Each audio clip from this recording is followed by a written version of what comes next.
तो hello everyone, कैसे हैं आप सब लोग। I hope each and every one of you is doing absolutely good. My name is doctor Vipin Kumar Sharma और मैं आप सभी लोगों का तहे दिल से स्वागत करता हूं हमारे इस प्यारे से प्लेटफॉर्म फिजिक्स वाला के ऊपर। दोस्तों, आज इस माइंड मैप सेशन के अंदर हम लोग पढ़ने वाले हैं chapter biodiversity and its conservation को। और ये एनसीईआरटी का one of the most important chapter है। क्यों सर? क्योंकि यहां पर ये जो चैप्टर है एनसीईआरटी में मात्र 9-10 पेजेस के अंदर कंसोलिडेट किया हुआ है, लेकिन इससे जो क्वेश्चंस आने स्टार्ट हुए हैं पिछले कुछ सालों में, उनका नंबर काफी ज्यादा है। तो ऐसा चैप्टर जो आपको कम पेजेस में ज्यादा मार्क्स दिला सके, उसकी इंपॉर्टेंस बहुत हैवी होती है। लेकिन इस चैप्टर के साथ एक प्रॉब्लम है कि this chapter comes with a lot of data. काफी सारे ऐसे नंबर्स हैं जो कि आपको याद करने होते हैं, जो कि आपको दिमाग में रखने होते हैं, और अक्सर स्टूडेंट्स उन नंबर्स को भूल जाते हैं। तो हम लोग एक एक हैक को इस्तेमाल करेंगे to understand all these numbers, कि आपको क्लास में ही सारे के सारे नंबर, सारा का सारा डेटा याद हो जाए और बाकायदा आप 100% मार्क्स स्कोर कर पा रहे हो।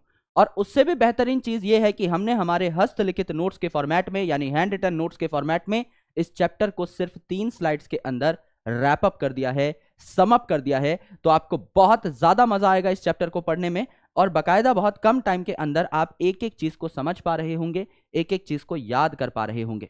तो दोस्तों, जब भी हम किसी चैप्टर को शुरू करते हैं, our first prerogative is to understand कि हम ये चैप्टर पढ़ें क्यों। इस चैप्टर में ऐसा क्या है जो कि हमको पढ़ना चाहिए, यानी इस चैप्टर के मोटो को समझना। तो अगर आप इस चैप्टर के नाम को देखें तो आपको एक कॉन्क्रीट आइडिया लगेगा कि आपको इस चैप्टर में क्या क्या मिलने वाला है। तो चैप्टर का नाम है बायोडाइवर्सिटी एंड इट्स कंजर्वेशन। पहले वर्ड को देखिए, बायोडाइवर्सिटी। ये भी आपके 2 शब्दों के मिलन से बना हुआ है। बायो का मतलब क्या होता है? हम सब लोग बायो के स्टूडेंट हैं, तो हम लोगों को बहुत अच्छे तरीके से पता है कि बायो का मतलब होता है लिविंग या फिर रिलेटेड टू लाइफ। तो जितने भी लिविंग ऑर्गेनिजम्स हैं इनको हम बायो के अंदर पढ़ते हैं। Yes sir. तो बायो का मतलब हो गया लिविंग ऑर्गेनिज्म। और डाइवर्सिटी का मतलब क्या हो गया? डाइवर्स, यानी भिन्न भिन्न प्रकार के, डिफरेंट टाइप के, भांति भांति के। हेट्रोजिनिटी देखने को मिल रही है, यहां पर आपके वेरिएशंस देखने को मिल रहे हैं, इसे हम क्या कहते हैं? डाइवर्सिटी। यानी जितने भी डिफरेंट टाइप के लिविंग ऑर्गेनिजम्स हमारे बायोस्फीयर पे, हमारी धरती पे, हमारे अर्थ पे पाए जाते हैं, इन सब को मिलाकर के हम लोग हमारी बायोडाइवर्सिटी कहते हैं। ये शब्द आपने चैप्टर लिविंग वर्ल्ड में भी पढ़ा था, और इस शब्द में हमको अच्छे तरीके से पता था एक नंबर भी छुपा हुआ है। चैप्टर लिविंग वर्ल्ड में हमने जाना था कि 1.7 टू 1.8 मिलियन अलग अलग टाइप के ऑर्गेनिजम्स, अलग अलग टाइप की स्पीसीज आज तक हमने खोज डाली हैं हमारे अर्थ के ऊपर। तो वो हमारी बायोडाइवर्सिटी है, कितने डिफरेंट टाइप के ऑर्गेनिजम्स अर्थ पे पाए जाते हैं। And its conservation. कंजर्व करना मतलब बचाना। तो इनको बचाएं हम क्यों? इनको हम इसीलिए बताएं क्योंकि ये खत्म होते जा रहे हैं। ये जो बायोडाइवर्सिटी है, इसके अंदर काफी सारे ऑर्गेनिजम्स हैं। कई सारे ऑर्गेनिजम्स हमारी अर्थ पे से लुप्त होते जा रहे हैं, गायब होते जा रहे हैं, एक्सटिंक्ट होते जा रहे हैं। तो हमको इनके एक्सटिंक्शन के रेट को कम करना होगा, हमको ऑर्गेनिजम्स को इस अर्थ पे से गायब होने से रोकना होगा, और हमको हमारी बायोडाइवर्सिटी को बचाना होगा। दैट्स वाई इसकी कंजर्वेशन इंपॉर्टेंट है, इसीलिए हम इस चैप्टर को पढ़ते हैं। सबसे पहले हम समझेंगे कि बायोडाइवर्सिटी होती क्या है, फिर हम समझेंगे कि इसका कंजर्वेशन करना क्यों जरूरी है, किस वजह से बायोडाइवर्सिटी को लॉस हो रहा है, एंड देन फिर हम कुछ मेजर्स के बारे में पढ़ेंगे कि हम इनको कंजर्व कैसे कर सकते हैं। So this is the overall agenda of this chapter. So let's start this chapter with the basic outline of biodiversity.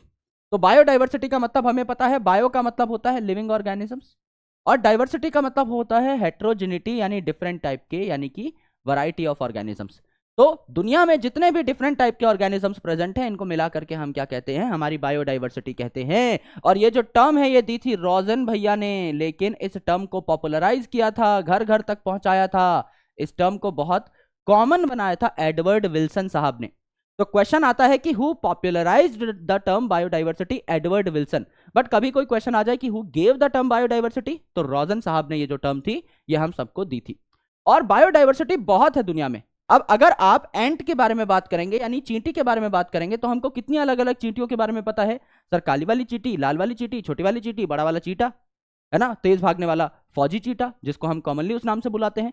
5-6 पता है, हो सकता है सर 10 हो, 20 हो, हमारे पास ही कम नॉलेज हो। लेकिन मेरे दोस्त 20,000 से भी अलग अलग टाइप की आपको देखने को मिलती हैं। एंड्स लगभग इतने ही आपको देखने को मिलते हैं। ऑर्किड्स 28,000 से भी ज्यादा स्पीसीज आपको देखने को मिलती हैं फिशेज की, यानी इतनी अलग अलग टाइप की मछलियां हैं। और 3 लाख से भी ज्यादा अलग अलग स्पीसीज आपको देखने को मिलती हैं बीटल्स की। भैया इतनी ज्यादा जो है आपकी बायोडाइवर्सिटी अर्थ पे है। तो इकोलॉजिस्ट जो हैं वो भी ये पता लगाने की कोशिश करते हैं कि भैया इतनी सारी स्पीसीज की क्या जरूरत है। अगर 20,000 की जगह 10,000 स्पीसीज ऑफ एंट होती अर्थ पे तो क्या पंगा हो जाता। या फिर इवोल्यूशनरी बायोलॉजिस्ट जो हैं वो भी ये पता लगाने की कोशिश करते हैं कि पहली जो स्पीसीज आई होगी एंट की इस अर्थ पे, उससे डाइवर्सिफाई होकर नई नई स्पीसीज ऑफ एंट्स क्यों बनी। क्या जरूरत थी कि 20,000 अलग अलग टाइप की चींटियां पाई जाए अर्थ पे। अगर इससे कम टाइप की चींटियां पाई जाती तो इकोसिस्टम पर क्या प्रभाव पड़ेगा, इसके ऊपर बहुत हैवी रिसर्च अभी चल रही है। तो मेरे दोस्त, ये जो वैरायटी है 2004 की IUCN की रिपोर्ट के हिसाब से, IUCN का फुल फॉर्म बहुत ज्यादा क्रिटिकल है, बहुत ज्यादा इंपॉर्टेंट है, international union of conservation of nature and natural resources. IUCN के 2004 के डेटा के हिसाब से मोर देन 1.5 मिलियन स्पीसीज अभी तक आपको अर्थ पे मिल चुकी हैं। लिविंग वर्ल्ड में हमने पढ़ा था 1.7 टू 1.8 मिलियन, यानी मोर देन 1.5 मिलियन ही है। कुछ साइंटिस्ट का कहना है, कुछ साइंटिस्ट ने एक्सट्रीम एस्टीमेट मारे और कुछ साइंटिस्ट ने कहा कि भैया दुनिया में 20 से 50 मिलियन स्पीसीज हैं, इसमें से हम सिर्फ 1.5 मिलियन ही खोज पाए हैं। तो बाकी लोगों ने कहा नहीं यार, इतनी नहीं हो सकती, हम लोग इतने भी बेवकूफ नहीं है कि सिर्फ 2 से 3% ही स्पीसीज को खोज पाए हैं। तो रॉबर्ट मे साहब ने एक कंजर्वेटिव अप्रोच दिया। इन्होंने कहा कि 7 मिलियन स्पीसीज हैं इस दुनियादारी में, इसमें से आप लगभग 1.5 मिलियन को खोज पाए हैं, यानी आप 22% स्पीसीज को खोज चुके हैं, और थोड़ी मेहनत करेंगे तो आपको और स्पीसीज मिल जाएंगी। और इंडिया जो है ये ना बहुत ही ज्यादा रिच है इन बायोडाइवर्सिटी। अगर आप पूरी दुनिया को देखें तो इंडिया एक बहुत छोटा देश है क्षेत्रफल के मामले में, यानी एरिया के मामले में। पूरी दुनिया का सिर्फ 2.4% लैंड एरिया जो है यही आपका भारत कंटेन करता है। लेकिन डिस्पाइट ऑफ हैविंग 2.4% एरिया, जो बायोडाइवर्सिटी भारत देता है दुनिया को वो है 8.1%। तो 2.4%, 2 और 4 को मल्टीप्लाई कर दीजिए, 8% आ जाएगा। एंड 1, भारत हमारे दिल में नंबर 1 है, तो 8.1% क्या होता है यहां पर बायोडाइवर्सिटी देखने को मिलती है। तो पूरी दुनिया में सिर्फ 12 ऐसी कंट्रीज हैं जिनको मेगा बायोडाइवर्सिटी कंट्रीज कहा जाता है, जिनमें खूब ज्यादा बायोडाइवर्सिटी है। इनमें से भारत देश भी एक है। क्यों? क्योंकि पूरी दुनिया की लगभग 8% बायोडाइवर्सिटी तो इस एक छोटे से देश के अंदर है। तो that's why it is one of the 12 mega biodiversity countries. तो जितनी भी स्पीसीज आज तक आइडेंटिफाई करी गई हैं, that is around more than 1.5 million, इसमें से 70% एनिमल्स हैं, यानी लगभग 1 मिलियन के आसपास एनिमल्स हैं। और सारे एनिमल्स में से भी 70% अकेले इंसेक्ट हैं। तो इंसेक्ट जो है class insecta, it is the biggest class. जो फाइलम आर्थ्रोपोडा है, it is the biggest phylum, इसमें सबसे ज्यादा ऑर्गेनिजम्स रहते हैं। तो दुनिया में जितने भी ऑर्गेनिजम्स हैं उनमें से 70% एनिमल्स हैं, और इन एनिमल्स का भी 70% क्या है, इंसेक्ट है। तो अगर आप सिंपल मैथ लगाएं कि पूरी दुनिया में जितने ऑर्गेनिजम्स हैं इंसेक्ट इनका कितना परसेंट है, तो आप 7 × 7 कर देंगे, आपके पास आंसर आ जाएगा, दैट इज 49%। यानी लगभग 50% के आसपास इस दुनिया में जितने भी ऑर्गेनिजम्स हैं वो इंसेक्ट है। इसलिए जब भी आप किसी जगह रिसर्च करने जाते हैं, इट इज वेरी इजी कि आप इंसेक्ट्स को कैलकुलेट कर लें, तो टोटल नंबर ऑफ पॉपुलेशन आपको मिल जाएगी वहां पर। फॉर एग्जाम्पल, आप एक जंगल में गए, एक जंगल में आपको इंसेक्ट की 200 स्पीसीज देखने को मिली, तो आप एक तुक्का लगा सकते हैं कि इस जंगल में टोटल जो डिफरेंट स्पीसीज होंगी वो 400 के आसपास होंगी, क्योंकि जितनी स्पीसीज हैं उसके आधे तो सिर्फ इंसेक्ट होते हैं। तो इंसेक्ट की स्पीसीज अगर आपको 200 मिली तो टोटल स्पीसीज 400 मिलेंगी। इंसेक्ट की स्पीसीज अगर आपको 10,000 मिली तो टोटल स्पीसीज 20,000 होंगी एक इलाके में। इस हिसाब से आप एक एस्टिमेट लगा सकते हैं, एक तुक्का लगा सकते हैं। तो 70% सिर्फ एनिमल्स हैं, 22% आपके प्लांट्स हैं, और एक बात याद रखेगा कि इकोलॉजिकल स्टडीज में जो फंगस है इसको भी प्लांट के साथ ही रखा जाता है, तो इस 22% में प्लांट और फंगस आ जाते हैं। क्योंकि जो फंगस है ना, इट इज वेरी अबंडेंट। जो फंगस की स्पीसीज है पूरी दुनिया में, it is more than the number of species of fishes, amphibians, reptiles and mammals combined. यानी अकेले फिशेस के पास इतनी, अकेले फंगस के पास इतनी स्पीसीज है जितनी पूरे फार्म के पास नहीं है। फार्म मतलब F for fishes, A for amphibian, R for reptile and M for mammal. इतनी सारे ग्रुप्स से ज्यादा स्पीसीज अकेला फंगस लेके बैठा हुआ है। तो प्लांट में सबसे ज्यादा अबंडेंट कौन? एंजियोस्पर्म। सबसे ज्यादा developed plants, flowering plants, second number पे आता है फंगस, उसके बाद बचे हुए सारे प्लांट्स आते हैं। एंड 8% आपके बचे हुए ऑर्गेनिजम्स हैं एनिमल, प्लांट्स और फंगस को छोड़ के, यानी प्रोटिस्ट वगैरह जो है ये यहां पर आ जाते हैं। राइट? जिस हिसाब से हम लोग नुकसान कर रहे हैं बायोडाइवर्सिटी का, अगले 100 साल में आधी स्पीसीज गायब हो चुकी होंगी, और अगले 200 साल में सारी की सारी स्पीसीज गायब हो जाएंगी अगर हमने कोई इंपॉर्टेंट कदम नहीं उठाया तो। इसीलिए बायोडाइवर्सिटी कंजर्वेशन एक बहुत ही इंपॉर्टेंट मुद्दा है। ये जो बायोडाइवर्सिटी है इसको 3 लेवल पे हम लोग पढ़ सकते हैं। सबसे पहली जो डाइवर्सिटी है यह है जेनेटिक लेवल की डाइवर्सिटी। जेनेटिक लेवल की डाइवर्सिटी मतलब स्पीसीज सेम है, लेकिन उसी में थोड़े थोड़े जेनेटिक चेंजेस आ रहे हैं, जेनेटिक वेरिएशंस आ रहे हैं, जिस वजह से उसी स्पीसीज की नई नई वैरायटीज बन रही हैं। जैसे कि सबसे प्राइम एग्जांपल है यहां पर रोवल्फिया वोमिटोरिया। तो ये जो रोवल्फिया है ये पहाड़ियों के ऊपर पाया जाता है, हिमालयन रेंजेस में पाया जाता है। तो कुछ रोवल्फिया ऐसे हैं जो पहाड़ी के नीचे वाले साइड पाए जाएंगे, कुछ रोवल्फिया ऐसे हैं जो पहाड़ी के ऊपर वाली साइड पाए जाएंगे।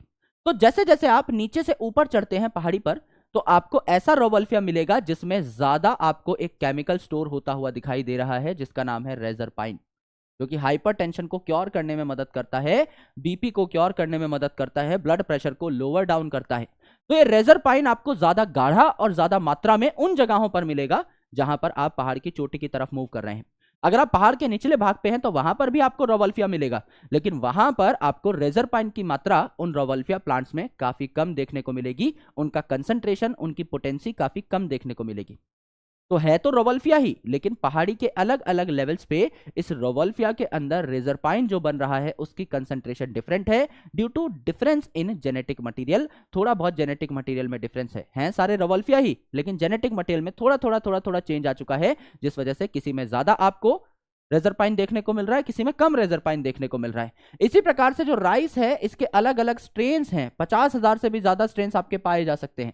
किसी का डिफरेंट एरोमा है, किसी के दाने की शेप अलग है, किसी के दाने का साइज अलग है, किसी के दाने की मोटाई अलग है, किसी का टेस्ट अलग है, फ्लेवर अलग है, किसी का कलर अलग है। इन वजहों से अलग अलग टाइप की राइस की आपको स्ट्रेन्स देखने को मिलती हैं। सिमिलरली मैंगो भी अगर आप देखो तो 1000 से भी ज्यादा मैंगो की वैरायटीज देखने को मिलती हैं। हाफूस आम है, अल्फोंसो आम है, लंगड़ा आम है, तोतापुरी आम है, नॉर्मल छोटा जो मिलता है 1 किलो में 10 आम चढ़ते हैं, चुस्सू आम है, सारे अलग अलग टाइप के आम हैं। तो आपको 1000 से भी ज्यादा वैरायटीज आम की भी देखने को मिलती हैं। तो हैं तो सारे आम ही, लेकिन इनकी वैरायटीज डिफरेंट हो चुकी हैं, थोड़ा जेनेटिक चेंज आ चुका है सेम स्पीसीज के अंदर ही। स्पीसीज डाइवर्सिटी का मतलब क्या है? स्पीसीज डाइवर्सिटी मतलब एक इलाके में कितनी स्पीसीज पाई जा रही हैं, इसको आप दूसरे इलाके से कंपेयर करिए। फॉर एग्जांपल एम्फीबियंस का अगर आप नंबर देखें तो एम्फीबियन का नंबर कहां पर है ज्यादा? वेस्टर्न घाट में है। वेस्टर्न घाट में बहुत बायोडाइवर्सिटी मिलती है, तो वेस्टर्न घाट में ज्यादा एम्फीबियन स्पीसीज हैं एज कंपेयर टू ईस्टर्न घाट। तो अगर आप कंपेयर करेंगे इन दोनों को तो ज्यादा स्पीसीज कहां मिली? वेस्टर्न घाट के अंदर, मतलब मोर स्पीसीज डाइवर्सिटी है। और तीसरा इकोलॉजिकल डाइवर्सिटी, यानी आप इकोलॉजिकल लेवल पे जा चुके हैं, आप लोग बायोम के लेवल पे जा चुके हैं, यानी आप दो देशों को या दो जगहों को कंपेयर कर रहे हैं कि कहां पे कितनी डाइवर्सिटी है बायोम लेवल पे।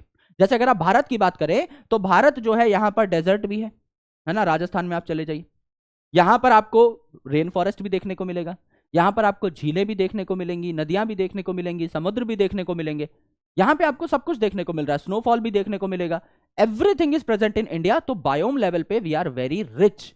लेकिन अगर आप एक स्कैंडिनेवियन कंट्री में जाते हैं, जैसे कि नॉर्वे में जाते हैं, स्वीडन में जाते हैं, डेनमार्क में जाते हैं, तो यहाँ पे इतनी अलग अलग तरीके की बायोम्स आपको देखने को नहीं मिलेंगी। तो इकोलॉजिकल लेवल पे नॉर्वे बहुत पिछड़ा हुआ है as compare to India. Species level पे वेस्टर्न घाट जो है बहुत अपर लेवल पे है as compare to eastern Ghat. और जेनेटिक डाइवर्सिटी मतलब एक ही स्पीसीज में थोड़े जेनेटिक चेंजेस आ रहे हैं, वेरिएशन आ रही हैं, जिस वजह से अलग अलग वैरायटीज, अलग अलग सब स्पीसीज तैयार हो रहे हैं। अब आपको 3 लाइन में मैं ये 3 पाई चार्ट याद करा दूंगा। सबसे पहला जो पाई चार्ट है यह है इनवर्टिब्रेट का, कि भैया इनवर्टिब्रेट में कौन ज्यादा कौन कम। अब मैंने आपको बताया कि दुनिया के जितने भी ऑर्गेनिज्म हैं उनमें से 50% तो सीधा सीधा इंसेक्ट होते हैं, तो इंसेक्ट तो सबसे ज्यादा होगा ही इनवर्टिब्रेट में, तो इसकी तो बात याद करने की आवश्यकता ही नहीं है, ये तो सबसे टॉप पे बैठा हुआ है। लड़ाई इन तीनों में है, तो इन तीनों में एक सिंपल सी ट्रिक है, ओथ एमसी है ना, एमसी स्टैंड है, समझ लीजिए कल को मंत्री बन जाते हैं तो ओथ ले रहे हैं, शपथ ले रहे हैं, तो ओथ एमसी। ओथ का मतलब क्या है? OTH अल्फाबेट आ रहे हैं यहाँ पे, OTH मतलब अदर एनिमल ग्रुप्स, जितने भी एनिमल ग्रुप्स बचे इनवर्टिब्रेट में सारे। एमसी का मतलब, एम का मतलब है मोलस्क यानी मोलस्कंस, सी का मतलब है क्रस्टेशियंस।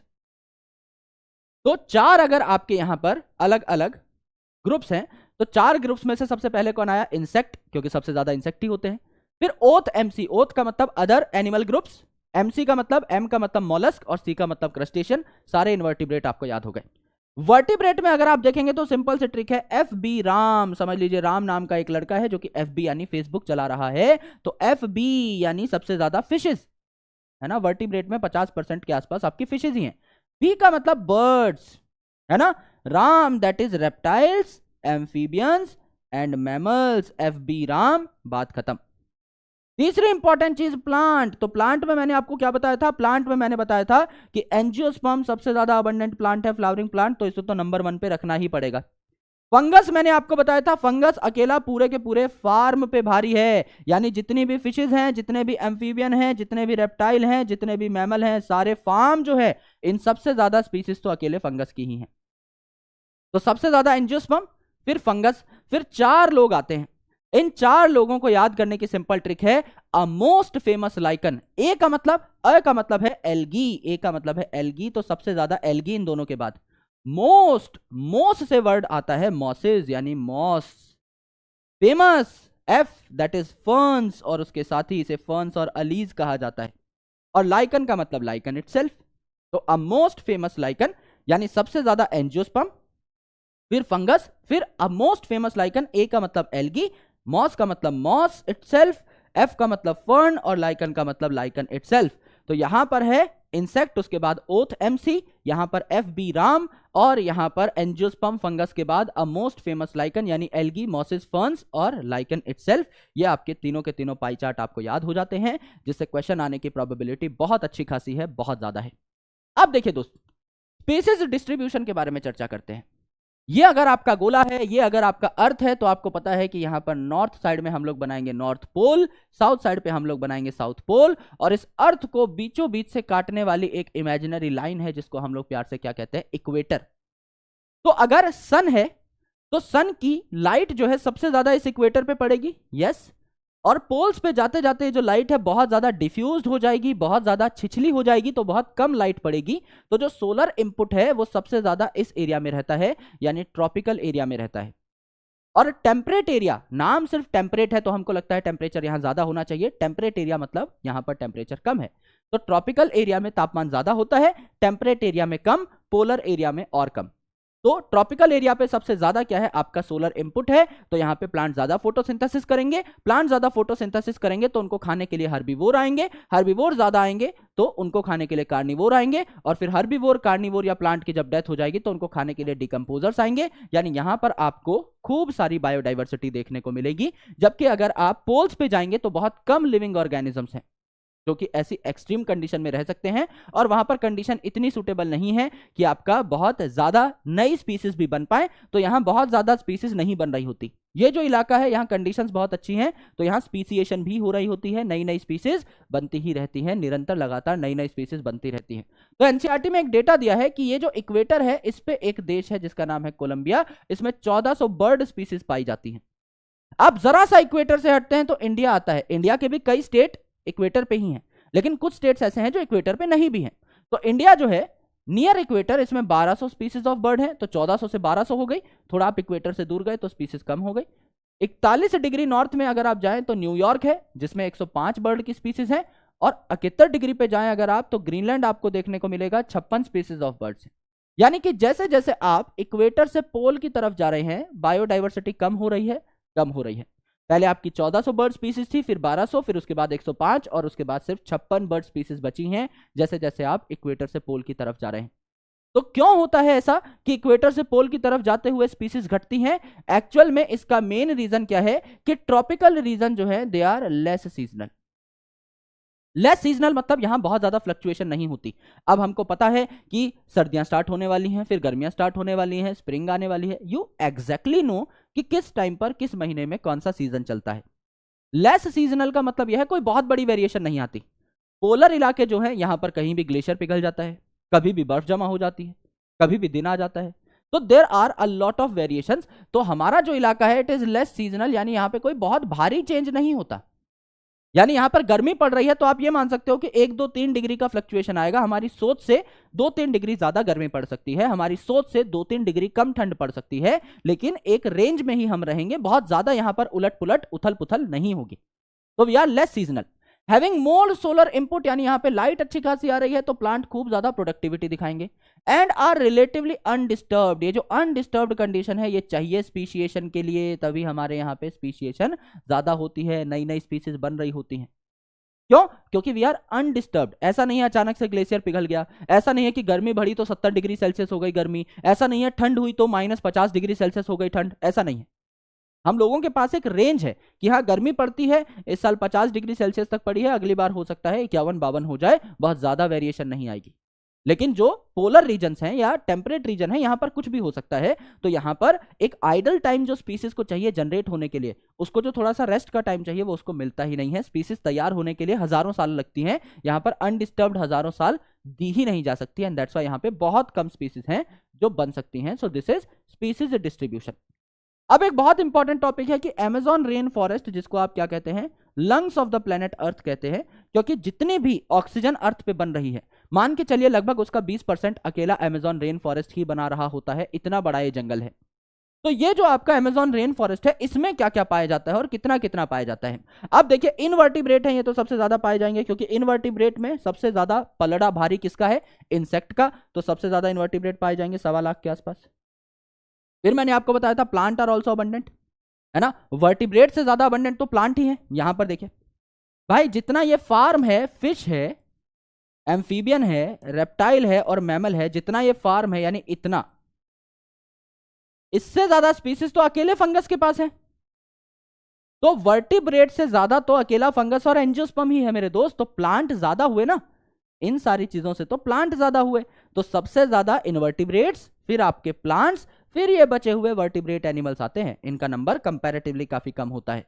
तो सबसे ज्यादा आपके इनवर्टिब्रेट आए, फिर आपके प्लांट आए, लॉजिकली समझाया है, आए, फिर आपका आया एफ बी राम। वर्टिब्रेट्स में क्या होता है, एफ बी राम। यहां पर सिर्फ रेप्टाइल सबसे कम होंगे, इसको आपको याद करना है। बाकी एफ बी राम के सीक्वेंस में ही आप चलिए। एफ मतलब फिशेस 3000, बी मतलब बर्ड्स 1300, ए मतलब एम्फीबियन आपका 427, मैमल 427 एंड रेप्टाइल सबसे कम है। यानी एफ बी राम को आप सीधा सीधा लिखिए, बस आर को उठा करके सबसे पीछे डाल दीजिए, ये आपका पूरा सीक्वेंस हो जाएगा। यानी सबसे ज्यादा अमेज़न रेन फॉरेस्ट में क्या, आपके इनवर्टिब्रेट्स यानी इंसेक्ट्स, उसके बाद प्लांट्स, उसके बाद एफ बी राम, बस यहां पर एक वेरिएशन है, आर को उठा करके हमने सबसे पीछे डाल दिया। तो यूजुअली पूरी दुनिया में अगर आप देखें तो रेप्टाइल्स ज्यादा हैं, लेकिन अमेज़न रेन फॉरेस्ट में अगर आप देखें तो रेप्टाइल्स का नंबर कंपैरेटिवली कम है। तो ये आपको नंबर्स ऑटोमेटिकली याद हो जाएंगे। जब आपको ऑप्शन में दिया रहेगा तो आप इस सीक्वेंस से ही पता लगा सकते हैं कि कौन सा आंसर करेक्ट है। अब देखिए इंपॉर्टेंस ऑफ बायोडाइवर्सिटी। बायोडाइवर्सिटी क्यों इंपॉर्टेंट है, तो यहां पर हमारे एक भाई साहब थे जिनका नाम था डेविड टिलमैन साहब। तो डेविड टिलमैन साहब ने प्लॉट एक्सपेरिमेंट्स किए थे। इन्होंने 2 प्लॉट्स लिए और अच्छे खासे बड़े प्लॉट्स थे, और उसमें इन्होंने क्या किया, एक प्लॉट में अच्छी खासी बायोडाइवर्सिटी रखी और दूसरे में कम बायोडाइवर्सिटी रखी, यानी कम स्पीसीज रखी। इन्होंने देखा जहां अच्छी खासी बायोडाइवर्सिटी है वहां आपकी प्रोडक्टिविटी भी जो है बढ़ रही है, खाने वाले भी बढ़ रहे हैं और खाना भी बढ़ रहा है। तो बायो मास जो था उसकी प्रोडक्शन में एनुअल वेरिएशन थोड़ी कम हो रही थी। खाना भी बढ़ रहा है, खाने वाले भी बढ़ रहे हैं, तो वेरिएशन नहीं देखने को मिल रही है आपको। अच्छा खासा पूरा का पूरा इकोसिस्टम ग्रो कर रहा है। ओवरऑल वहां पर और ऑर्गेनिजम्स रहने आ रहे हैं, फल फूल रहा है इकोसिस्टम। लेकिन जहां पर आपकी बायोडाइवर्सिटी कम है वहां काफी ज्यादा दिक्कतें आ रही थी। तो इन्होंने बताया कि बायोडाइवर्सिटी अगर ज्यादा है तो इकोसिस्टम की स्टेबिलिटी ज्यादा है। इन्होंने अपने क्लासिक प्लॉट एक्सपेरिमेंट से यह बात बताई। दूसरे जो साइंटिस्ट थे इनका नाम था पॉल एलरिक, और इन्होंने रिवेट पॉपर हाइपोथेसिस दी थी। रिवेट का मतलब होता है बोल्ट, जो कि नट बोल्ट्स होते हैं जो कि मशीन में लगे रहते हैं। पॉपर का मतलब होता है पॉप करना यानी निकालना। तो इन्होंने एक हाइपोथेसिस दी थी, इन्होंने एक एनालॉजी बताई थी कि जिस प्रकार से एक प्लेन है, इसमें काफी सारे नट बोल्ट्स लगे हुए हैं। अगर एक एक पैसेंजर एक एक बोल्ट उतार करके ले जाएगा तो एक टाइम के बाद ये प्लेन डिस्टेबलाइज हो जाएगा और क्रैश हो जाएगा। तो इन्होंने कहा ये प्लेन जो है ये एक इकोसिस्टम है, इसके जो बोल्ट हैं ये इसकी स्पीसीज हैं, और विंग्स के पास लगे हुए जो बोल्ट हैं ये क्या हैं, ये आपकी की स्पीसीज हैं, जो कि कई सारी फूड चेन्स को जोड़ती हैं, फूड वेब बनाने में, नेटवर्क बनाने में हेल्प करती हैं। तो मेरे भाई अगर इनको निकालोगे तो प्लान डायरेक्टली क्रैश हो जाएगा, पूरा का पूरा इकोसिस्टम डिस्टेबलाइज हो जाएगा।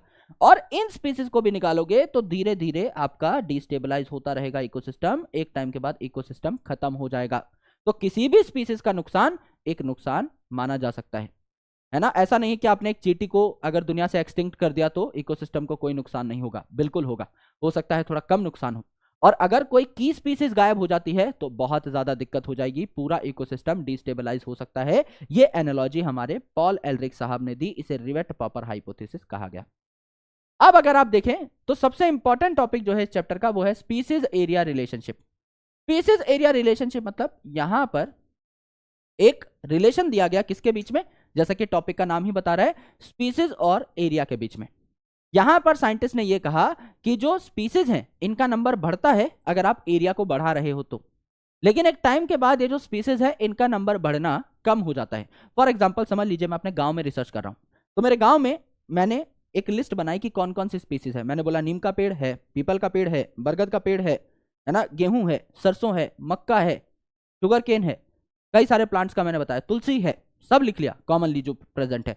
एनिमल्स की लिस्ट बनाई, गाय है, भैंस है, बैल है, भेड़ है, बकरी है, कुत्ता है, बिल्ली है, चूहा है, हाथी है, सब लिख लिया।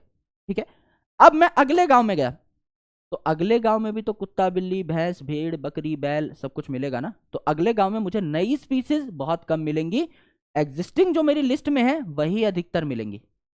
तो मेरा गांव समझ लीजिए 5 किलोमीटर स्क्वायर एरिया का है ना, समझ लीजिए मेरा गांव 5 किलोमीटर स्क्वायर एरिया का है। मैं अगले गांव में रिसर्च करने गया, वो भी 5 किलोमीटर स्क्वायर एरिया का है। तो क्या मेरी नंबर ऑफ स्पीसीज डबल हो जाएंगी? बिल्कुल भी नहीं होंगे। क्यों? क्योंकि भाई 5 किलोमीटर स्क्वायर एरिया में मेरे गांव में जो स्पीसीज थी उनमें से अधिकतर स्पीसीज अगले गांव में भी तो मिलेंगी। वहां पर 2 3 5 4 स्पीसीज मुझे हो सकता है नहीं मिले, तो मैं सिर्फ उनको ऐड करता जाऊंगा। फिर मैं तीसरे गांव में जाऊंगा तो वहां और कम स्पीसीज नहीं मिलेंगी, क्योंकि इन दोनों गांव में मुझे अधिकतर स्पीसीज मिल चुकी हैं, तो एक आधी स्पीसीज मुझे और नहीं मिलेगी। फिर मैं अगले गांव में जाऊंगा और कम स्पीसीज मिलेंगी। तो जैसे जैसे मैं एरिया को बढ़ाता हूं, स्टार्टिंग में जैसे जैसे मैं एरिया बढ़ाता हूं तो मुझे स्पीसीज मिलती हैं, बाद में जब मैं एरिया बढ़ाता हूं तो स्पीसीज मिलना मुझे कम हो जाती हैं, और एक टाइम के बाद बहुत कम स्पीसीज मिल रही होती हैं। तो स्पीसीज के नंबर में फिर उसके बाद बढ़ोतरी बहुत कम होती है, मुझे ठीक से दिखाई नहीं दे रही होती है ना। तो स्टार्टिंग में जब मैंने एरिया बढ़ाया तो नंबर ऑफ स्पीसीज बढ़ी, फिर मैंने क्या किया, फिर मैंने और एरिया बढ़ाया, नंबर ऑफ स्पीसीज और बढ़ी, फिर मैंने और एरिया बढ़ाया, नंबर ऑफ स्पीसीज और बढ़ी, फिर मैंने और एरिया बढ़ाया, नंबर ऑफ स्पीसीज थोड़ी कम बढ़ी, फिर मैंने और एरिया बढ़ाया, फिर नंबर ऑफ स्पीसीज देखो एकदम कम बढ़ी है, दोनों लाइन एक दूसरे से टकरा रही है, राइट। इसीलिए आपका इस तरीके का ग्राफ आता है, इस तरीके का कर्व आता है। इसकी इक्वेशन क्या है? S इज इक्वल टू सी ए की पावर Z। S का मतलब है स्पीसीज, C का मतलब यहां पर क्या है, यह है Y इंटरसेप्ट, A की पावर Z, A का मतलब क्या है, यहां पर A हो जाएगा आपका एरिया, क्योंकि स्पीसीज एरिया रिलेशनशिप है, तो S और A का मतलब स्पीसीज और एरिया है। C is the Y intercept and Z का मतलब है स्लोप ऑफ द ग्राफ या फिर रेग्रेशन कोफिशिएंट। तो अब ये जो कर्व है ये आपका अलग शेप का आ रहा है, मुझे इसे स्ट्रेट लाइन में कन्वर्ट करना है, तो मैं क्या करूंगा, इस इक्वेशन का मैं लॉग ले लेता हूं।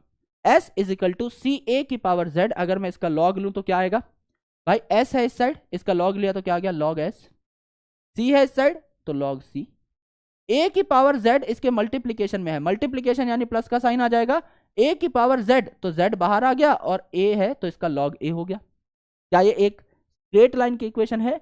y is equal to M X plus C की इक्वेशन है, एकदम है, राइट। तो एक स्ट्रेट लाइन की इक्वेशन आ गई, तो मैंने क्या किया, इसको स्ट्रेट लाइन में कन्वर्ट कर दिया, लॉग स्केल में मैंने इसको स्ट्रेट लाइन में कन्वर्ट कर दिया। तो स्ट्रेट लाइन में कन्वर्ट करना क्यों जरूरी था मेरे भाई? देखिए, अगर समझ लीजिए मैं बोलूं इतना जब एरिया है, इतना जब एरिया है तो कितनी स्पीसीज थी सर, इतनी, और मैंने कहा जब एरिया मैंने हल्का सा बढ़ाया, इतना जब एरिया है तो कितनी स्पीसीज थी सर, आप बोलेंगे इतनी ही दिखाई दे रही है इस ग्राफ पे, तो कोई वेरिएशन नहीं है, एरिया बढ़ाया लेकिन ये दोनों लाइन तो ऊपर नीचे ही आ गई, इनमें कोई वेरिएशन नहीं है।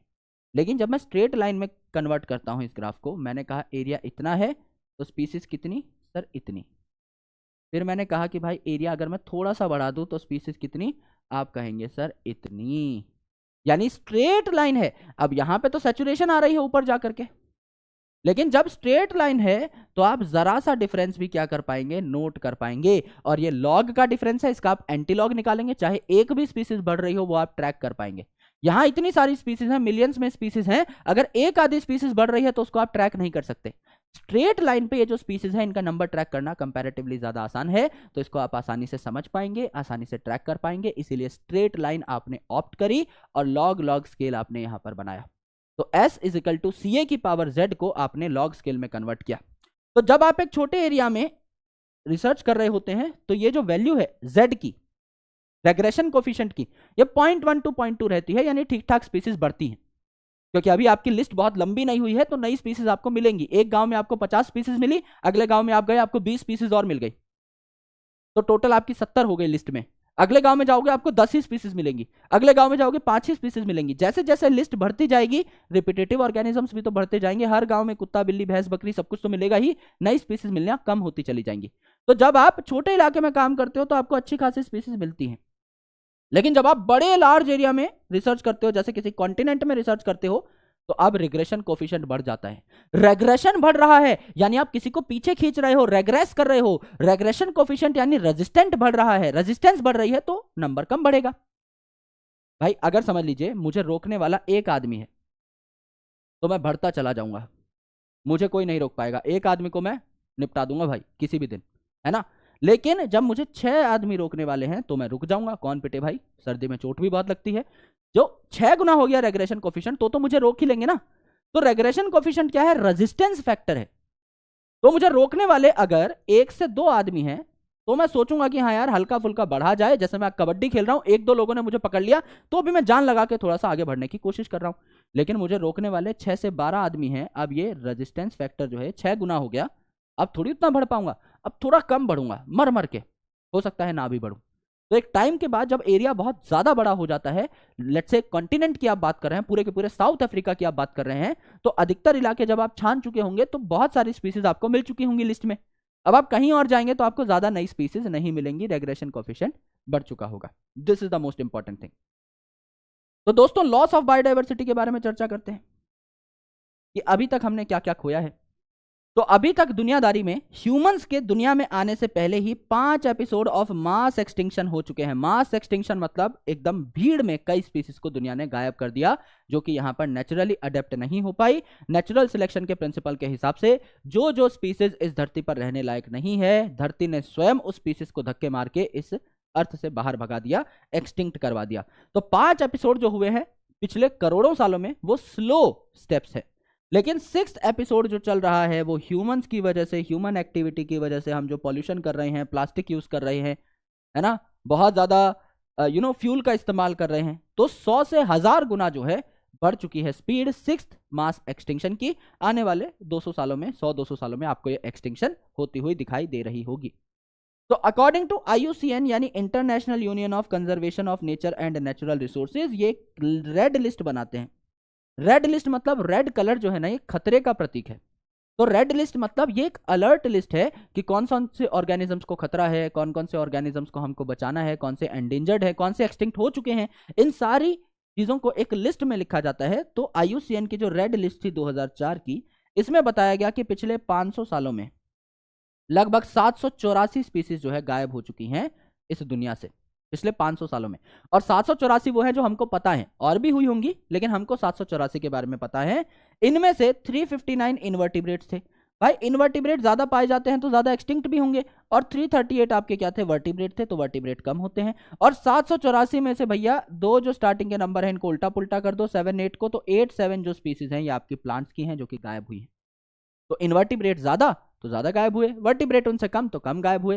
प्लांट जो है वो आपके 7-8, इनको उल्टा पुल्टा करो, 87 स्पीसीज गायब हुई है। लास्ट 20 सालों में आपकी लगभग 15,500 ऐसी स्पीसीज है जिनको खतरा लगा है एक्सटिंक्ट होने का, है ना। और 27 स्पीसीज जो है इनमें से वो एकदम ही गायब हो चुकी हैं, लुप्त हो चुकी हैं। आज के दिन में भी लगभग 15,000 से ज्यादा ऐसी स्पीसीज हैं जो कि थ्रेटेंड हैं, जिनको खतरा है गायब होने का।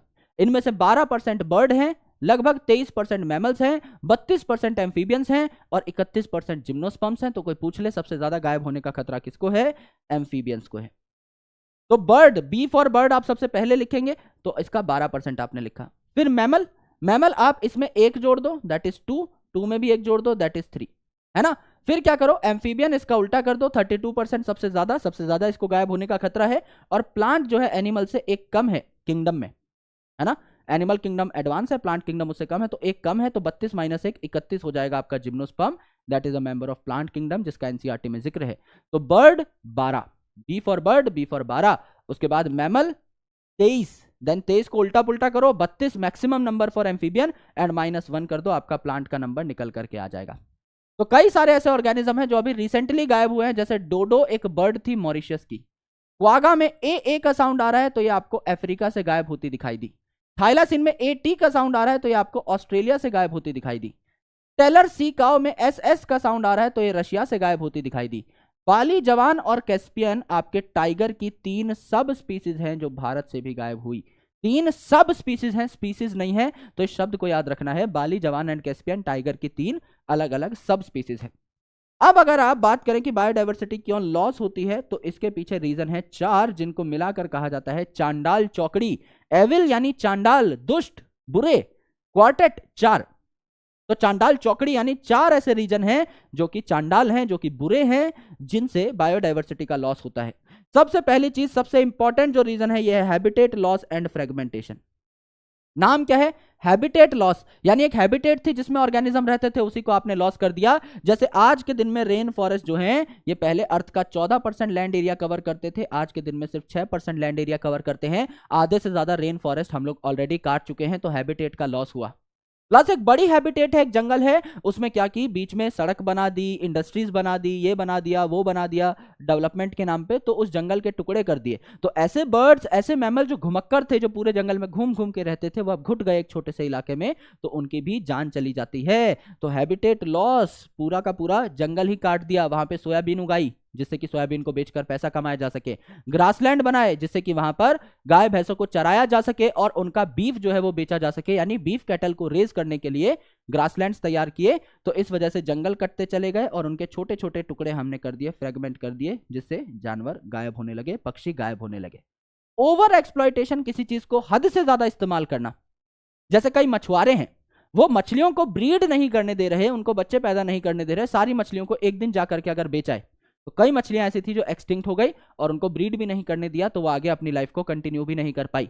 इसी तरीके से पैसेंजर पीजन, कबूतर जा जा जा, as well as your Russia की स्टेलर सी काऊ को भी ओवर एक्सप्लॉइट कर दिया, इन्होंने बहुत ज्यादा इस्तेमाल किया, जिससे ये भी एक्सटिंक्ट हो गई। एलियन स्पीसीज इन्वेजन, एक जगह पर रहने वाली इंडिजीनियस स्पीसीज के सामने आपने एक बाहर की स्पीसीज ला करके रख दी है, एलियन स्पीसीज ला करके रख दी है। तो आप एलियन स्पीसीज को तो ले आए, लेकिन उसके प्रीडेटर को नहीं लाए, तो एलियन स्पीसीज दबा कर रिप्रोड्यूस करेगी, खूब फैलेगी और आसपास के जो ऑर्गेनिजम्स थे उनके साथ भी न्यूट्रिशनली कंपीट करेगी, उनका खाना भी खा जाएगी, उनको भी परेशान करेगी, उनको भी तंग करेगी, है ना। स्पेस अवेलेबिलिटी के लिए लड़ेगी, न्यूट्रिएंट अवेलेबिलिटी के लिए लड़ेगी, सनलाइट अवेलेबिलिटी के लिए लड़ेगी, हर जगह कॉम्पिटिशन बन के खड़ी होगी और इसको खाने वाला कोई है नहीं यहाँ पर, तो ये बढ़ती चली जाएगी। जैसे कि लेंटेना, आइसोर्निया जिसको वाटर हायासिंथ या टेरर ऑफ बंगाल कहा जाता है, या पार्थिनियम जिसको कैरेट ग्रास कहा जाता है, जो भारत में वीट की वैरायटी के साथ आई थी। जैसे कि नाइल पर्च जो है, इस बड़ी सी मछली को डाला गया लेक में, तो 200 से भी ज्यादा स्पीसीज ऑफ सिक्लिड फिश को इसने गायब कर दिया, खा पी के खत्म कर दिया। सिमिलरली अफ्रीकन कैटफिश को जब भारत में डाला गया, तो इसने हमारे नदियों में रहने वाली जो कैटफिश थी इंडिजीनियस, जो रिवर में रहती थी, उनको भी क्या देना शुरू कर दिया, थ्रेट देना शुरू कर दिया। और चौथी चीज है को एक्सटिंक्शन, प्लांट पॉलिनेटर इसका बहुत इंपॉर्टेंट एग्जांपल है, या पैरासाइट और होस्ट इसका इंपॉर्टेंट एग्जांपल है। समझ लीजिए ह्यूमन एक होस्ट है और उसके अंदर एक स्पेसिफिक पैरासाइट रहता है जो सिर्फ ह्यूमन को ही इन्फेक्ट करता है, तो ह्यूमन की जिस दिन डेथ हो जाएगी, पैरासाइट किसी और एनिमल में नहीं जा पाएगा, तो पैरासाइट की भी मौत हो जाएगी। एक पॉलिनेटर जो प्लांट को पॉलिनेट करने में हेल्प करता है, अगली जनरेशन बनाने में हेल्प करता है, अगर ये प्लांट है ना पॉलिनेट करना चाहता है तो इसको पॉलिनेटर चाहिए, किसी दिन अगर पॉलिनेटर एक्सटिंक्ट हो गया तो प्लांट भी गायब हो जाएगा, अब प्लांट की अगली जनरेशन नहीं आ पाएगी, तो इसे हम को एक्सटिंक्शन कहते हैं। जिएंगे तो साथ साथ, मरेंगे तो साथ साथ, हम इसको को एक्सटिंक्शन प्रिंसिपल कहते हैं। अब बायोडायवर्सिटी कंजर्व करने के लिए 3 प्रकार के आर्ग्यूमेंट दी जाती है, यानी दुनिया के हर आदमी को अगर आपको कन्विंस करना है बायोडायवर्सिटी को कंजर्व करने के लिए, तो 3 प्रकार के एविडेंसेस आप दे सकते हैं, 3 प्रकार के आर्ग्यूमेंट्स आप दे सकते हैं। पहला है नैरोली यूटिलिटेरियन। नैरो यूटिलिटेरियन मतलब जिनकी सोच नैरो है, जिनकी सोच छोटी है, इनको मटीरियलिस्टिक चीजें गिनाइए, जैसे कि डायरेक्ट इकोनॉमिक बेनिफिट गिनाइए कि आपको पेड़ों से छाया मिलती है, आपको पेड़ों से फल मिलते हैं, आपको पेड़ों से दवाइयां मिलती हैं, सब्जी मिलती हैं, क्रॉप मिलती हैं, दालें मिलती हैं, फाइबर मिलता है, ये सारी चीजें मिलती हैं, है ना। दुनिया में जितनी भी आयुर्वेदिक मेडिसिन आती हैं, 25% वो जो मेडिसिन है वो प्लांट से बनती है। 25,000 से भी ज्यादा ऐसे प्लांट्स हैं जिनको इस्तेमाल किया जाता है दवाइयां बनाने के लिए, तो ये एकदम डायरेक्ट बेनिफिट है। आप किसी को समझाने के लिए गिना सकते हैं कि हाँ आप ये सारी चीजें प्लांट और एनिमल से ले रहे हैं, अगर आप प्लांट या एनिमल्स को मारेंगे तो आपको ये सारी चीजें कभी नहीं मिलेंगी। दिस इज नैरोली यूटिलिटेरियन चीज। ब्रॉडली यूटिलिटेरियन यानी हम जैसे लोग, पढ़े लिखे, शानदार, है ना, सख्त लोग, जिनको पता है कि ऑलरेडी दुनिया में बहुत मारामारी मची हुई है और कुछ ऐसी चीज है जिनका हम मोल लगा ही नहीं सकते। सुबह उठ के आप चिड़ियों के चहचहाने की जो आवाज सुनते हैं, है ना, नंगे पैर जब आप घास पे चलते हैं, पहाड़ों के बीच से जब आप सूरज को उगते हुए देखते हैं, नदी के किनारे जब आप बैठ के उस शांति को महसूस कर पाते हैं, ये जो नेचर है, इसकी जो खूबसूरती है, ये जो पॉलिनेशन हो रही है, ये जो सॉइल फॉर्मेशन हो रही है, ये जो फ्री का ऑक्सीजन आपको मिल रहा है, इसका आप मोल नहीं लगा सकते। ये सारी चीजें प्राइसलेस हैं।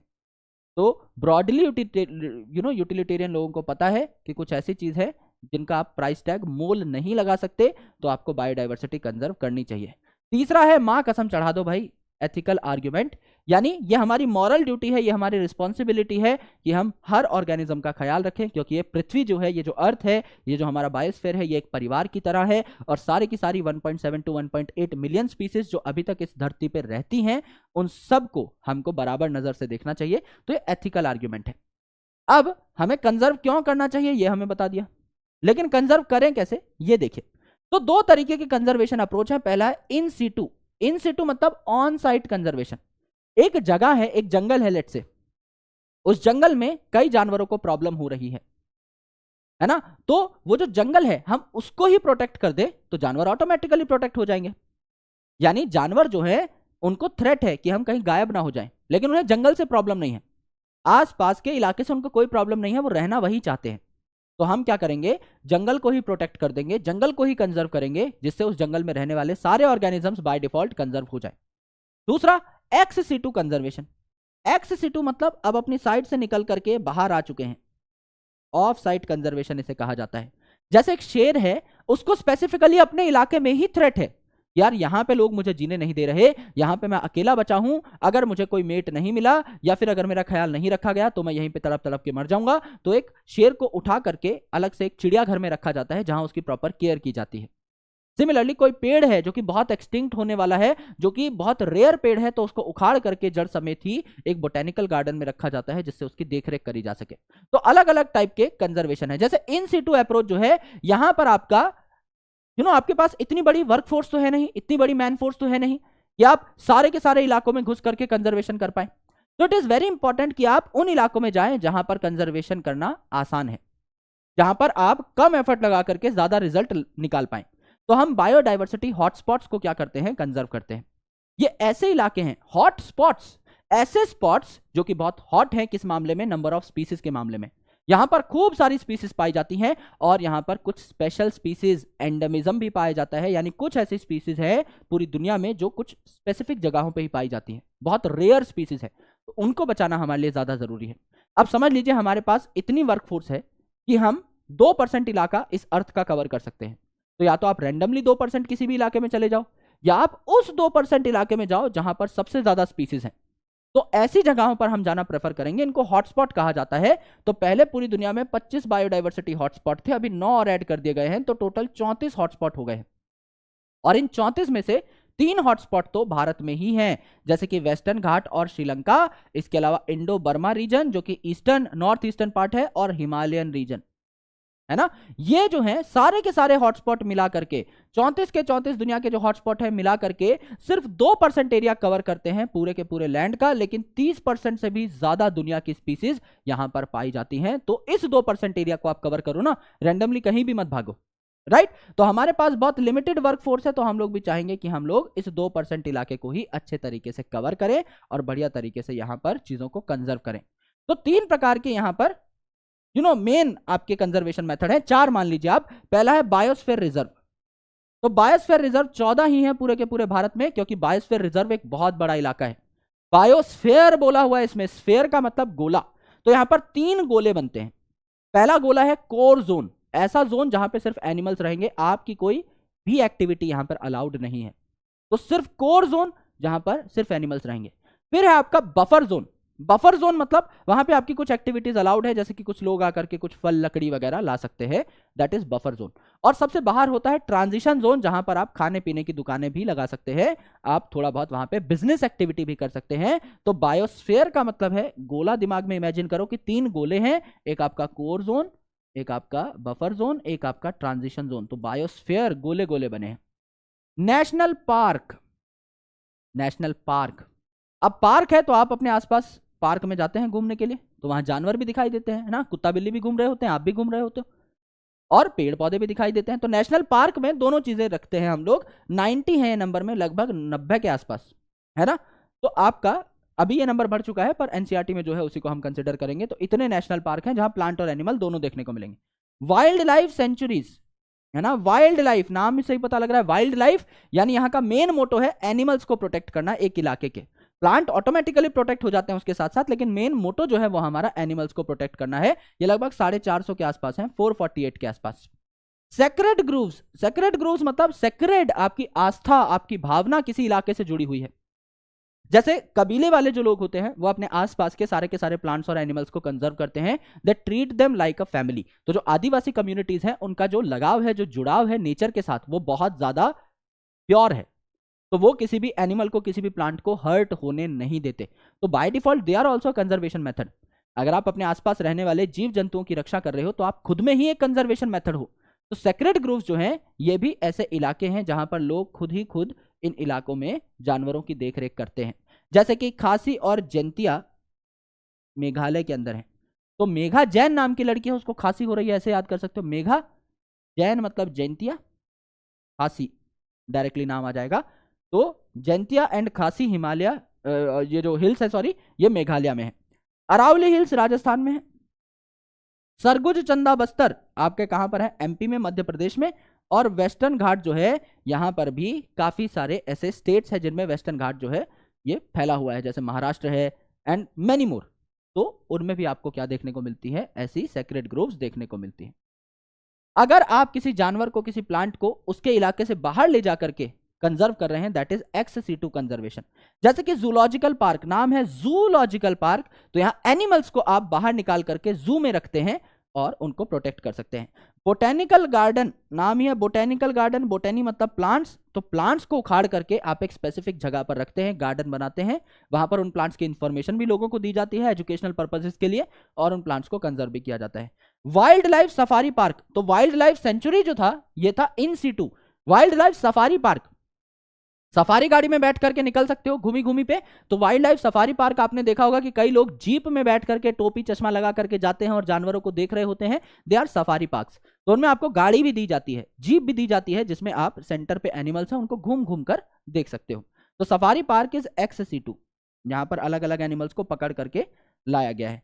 And cryo preservation, -196 degree Celsius liquid nitrogen पे अगर आप किसी प्लांट का सीड, किसी प्लांट का पॉलन, किसी प्लांट का टिश्यू कल्चर मेथड के लिए, या किसी एनिमल का स्पर्म, किसी फीमेल का ओवम, ये सारी चीजें अगर आप कलेक्ट करते हैं, कोई सेल अगर आप, कोई टिश्यू अगर आप, कोई ऑर्गन अगर आप प्रिजर्व करते हैं, तो that is also an ex situ conservation. जंगल में आपको कुछ सेल्स मिले, वो आप लेके आना चाहते हैं, कोई जानवर है, कोई आखिरी जानवर बचा है अपने क्लेड का, तो उसका आप स्पर्म निकाल सकते हैं एंड अल्टीमेटली उसको आप प्रिजर्व कर सकते हैं।